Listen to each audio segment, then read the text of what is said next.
Hope, and welcome. Today I'm going to work on the Seek, Gather, Create challenge. This is a challenge that comes from Lisa, Melanie, Tina, and Laura. I will put all their links below so you can find it. Mostly look on Instagram for them. I'll put definitely those links below. But it's a mixed media scavenger hunt challenge in which they give 4 prompts and each week, and you have from Sunday to Saturday to create something, anything you want, and share what you make with those 4 prompts. And this will take place usually over 4 weeks. I think they did it once for 5, but I can't remember. Anyway, it is a super fun challenge, and if you know me, I love a good prompt challenge. This is one of those challenges that got me started on my Crafty Hope prompts because I realized how much I love the prompts and miss these challenges when they're out of cycle. So I'm going to play along. This week for week 1, the prompts are tissue paper, denim, something folded, and something rusty or rust colored. And it's funny, I had already started on something that kind of had some of those elements already in it. So I thought, that's what I'm going to do. So I'm going to tell you real quick what I've gathered, what I'm doing, and then we're going to do it, hopefully. So what I am working on is doing a shadow box for, I may possibly be getting a space in a art gallery. It's a artist cooperative kind of booth art gallery. And I want to do some frame pieces, so the owner suggested maybe some kind of shadow box type things with some of my mixed media. So I had started on that. So for tissue, and I'll show you wood. Anyway, for tissue paper, I've pulled out this little bit, and I've got more of this, and it is just a white with, you can see gold speckles on it. I really like that. But I also pulled out this, it's an off-white. It looks white. It's an off-white that I may do some of my own mark making with it. We'll see. Denim, that's easy enough. I already have some jeans that I had been ripping apart. I ripped out another strip. So I have that. Something folded while I was sorting for things for actually I was sorting through my desk. I found this piece of rust-dyed coffee filter that had like a fold or 2 in it. So I decided to continue the folds and created this kind of little piece, and that was in a bowl I've got over here off to the side that I was planning on trying to work into one of these shadow boxes. So that's that. And then rusty or rust colored, that's the easiest part for me. I was already working on this as my base for this little assemblage I was gonna do.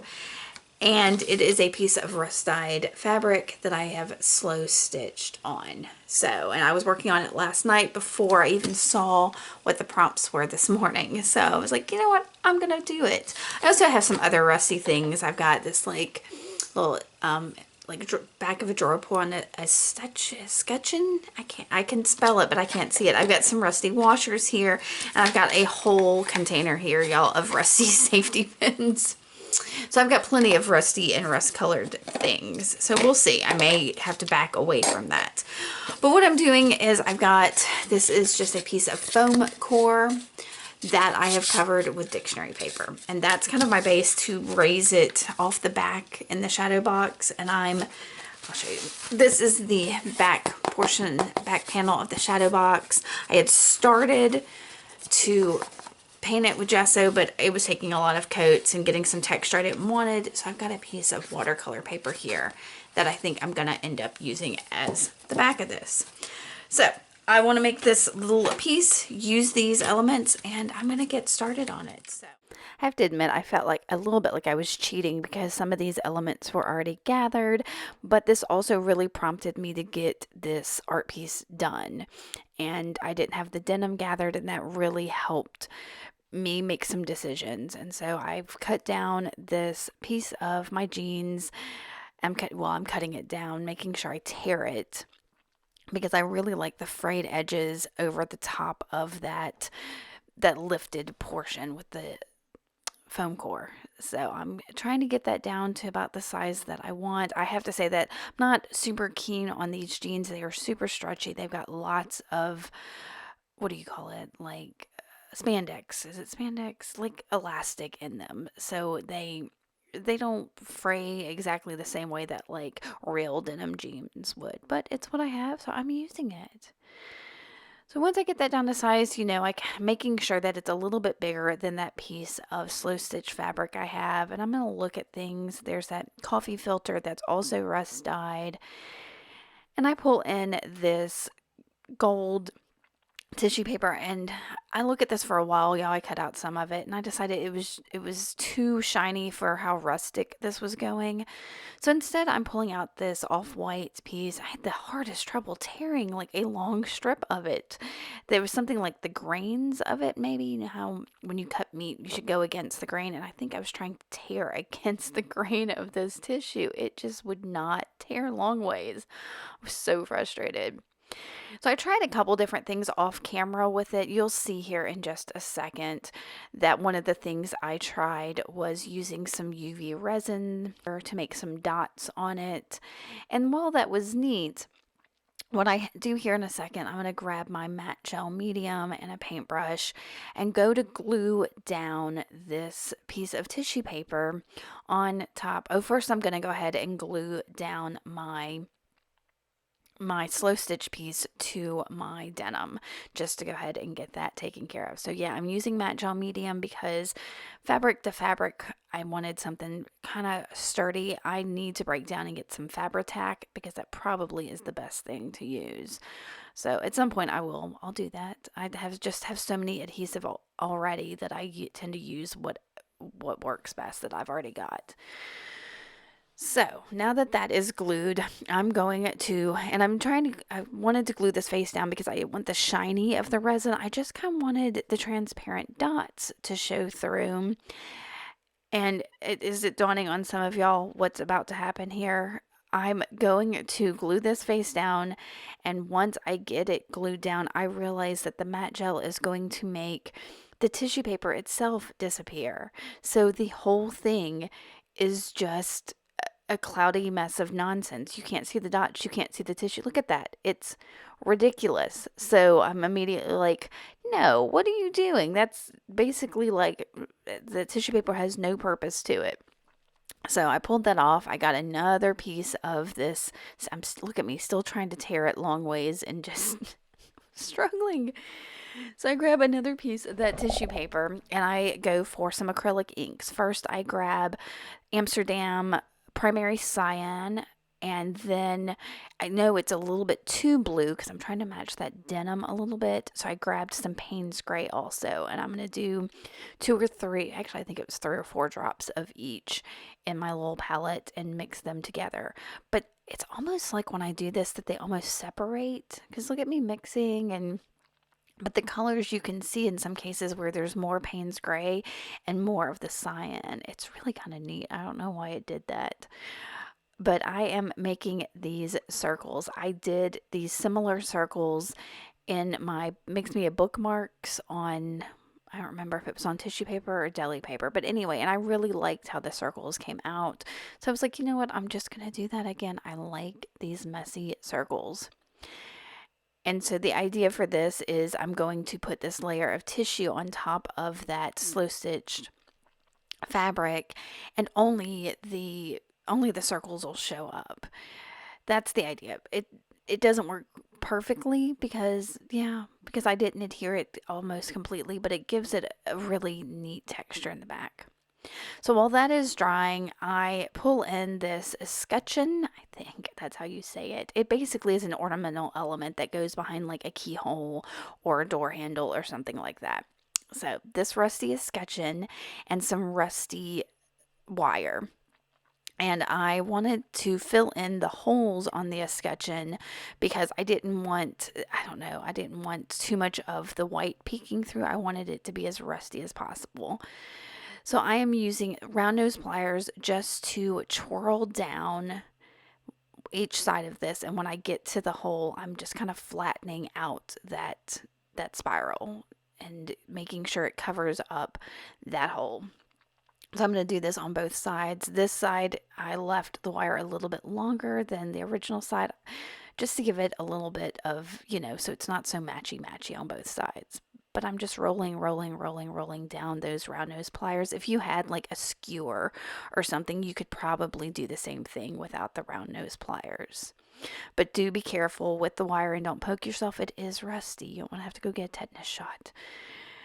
So here's me flattening that out. I think I'm going to show it to you maybe real quick so you can see how that looks, because it matches so well, the rust on the rust. It's kind of hard to see that far away.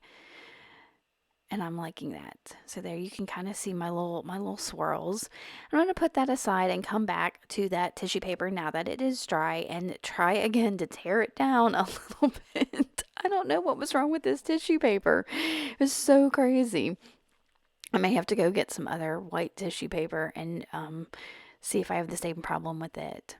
But anyway, I got a size. I wanted it smaller than my slow stitched fabric, but larger than my escutcheon, and smaller also than my little coffee dyed or my rust dyed coffee filter.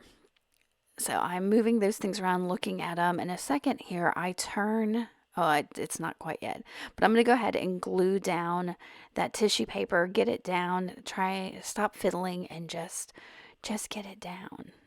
So, and it doesn't disappear as much as you would think, because I just didn't put like a ton of the matte gel on top of it. I put enough that you can see through it, but not so much that it absolutely disappears, if that makes sense. And it sticks. All right, and I had an idea that I also wanted to bring some more texture into this with some buttons. So I have some mother of pearl buttons from my selection. I thought I might bring in a rusty washer, but I really thought, okay, I've got enough rusty things going on here. So I'm going to put 3 buttons on that bottom left corner and 1 button on the top right, just to give it some weight, so that the bottom has a little more weight to it than the top. And I already had a needle with the thread that's the same color as what I slow stitched. And there you could see I was checking to make sure the head of that needle would go through my button. It's a very important step, y'all. Make sure that, yeah. So once that was all threaded and tied up, again, I'm using the thread that's already on there. I'll have to add some more in a minute, but I'm going to just sew on these buttons. I am simply, and granted, I could just glue them on, but since I already had the fabric out, I felt like it would be a lot more secure if I sewed it. And who doesn't love a sewed on button? So I'm seam just a 1 simple little X on that one because it's a 4-hole, and then I'm going to tie this off. I went back through the fabric just a tiny bit here, but I'm going to trim that and just do separate the threads and do a regular knot here, just a double knot. And I'll do that on the other one too. But first I'm going to get some more thread out and re-thread my needle. So you'll see I'm getting a longer length to make sure that I have enough for all 3 buttons. I get far too much, but I'd rather have too much than not enough. And again, I'm just going to do the same thing. I did not check on here to make sure that those buttons would go through the needle, but it's okay. That it ends up working out just fine. So, and you can see some of these when I have to go through the back, I am kind of punching the holes first so I can see in the back where I need to kind of aim for. And this, yeah, y'all, I love it. There's me checking to make sure that I could get through that hole, and it was, that was silly because then I had to go backwards through it, and I should have done it before I threaded the needle. Y'all, sometimes I am such a mess. But I do love the kind of vintage, salvaged, quilty feel that a button adds to something, and it's also, I don't know, something feminine and jewelry like to it when they're showing like this. And it's, I get to use some of my collection. That's what some of this assemblage is for me, because I do love to collect things. I have so many things that using some of these things like that as sketching, and using the buttons and the dyed fabrics and all of that, and making this assemblage, it gives purpose to these things, and instead of me just hoarding them. So I'm super excited about it. All right, so now I'm going to tie this off. I do a couple of different kinds of knots here just to make sure it's secure. because there are more buttons tied to that than on that other corner where it was just the one. So if that one comes loose, more stuff's coming out of it. All right, we are starting to like really bring things together here. I've got all my elements on there. I just need to really just pull it together. And I grab some, I believe, I'm going to mess around with that coffee filter real quick because I kept thinking I was going to do it up and down like that. But as I move it around and mess with the folds, I turn it kind of sideways here. There's me trying to get the folds to stay, but I turn it that way and suddenly it's something completely different and I love it. So I'm using tacky glue to go ahead and glue that down. Probably overkill, but it felt like I could be more exact with that than with the matte gel. So first I'm bringing some of my folds back in. But to glue down that escutcheon to everything, I will use some E6000. It's my preferred like heavy glue. I'm not big on like super glues because they can get super messy. But the E6000, I like. You've got a little bit more working time and you're less likely to glue your fingers together. So, and I know some people don't like it because of the smell, but I just keep moving. So I'm putting that on all the surfaces that are going to touch on my assemblage here and get that glue down, and then I will also pull out my foam core because I haven't added any of the other things to the foam core yet, and I'll put the E6000 straight onto my foam core and then glue down the whole thing. Off camera, I do add this to my frame. That's my shadow box display case frame that I got, so you'll see a picture or two of that, maybe just one, but and that's it, guys. My contribution to week 1 of Seek, Gather, Create. Make sure you follow all 4 of the hostesses. I'll have their links below.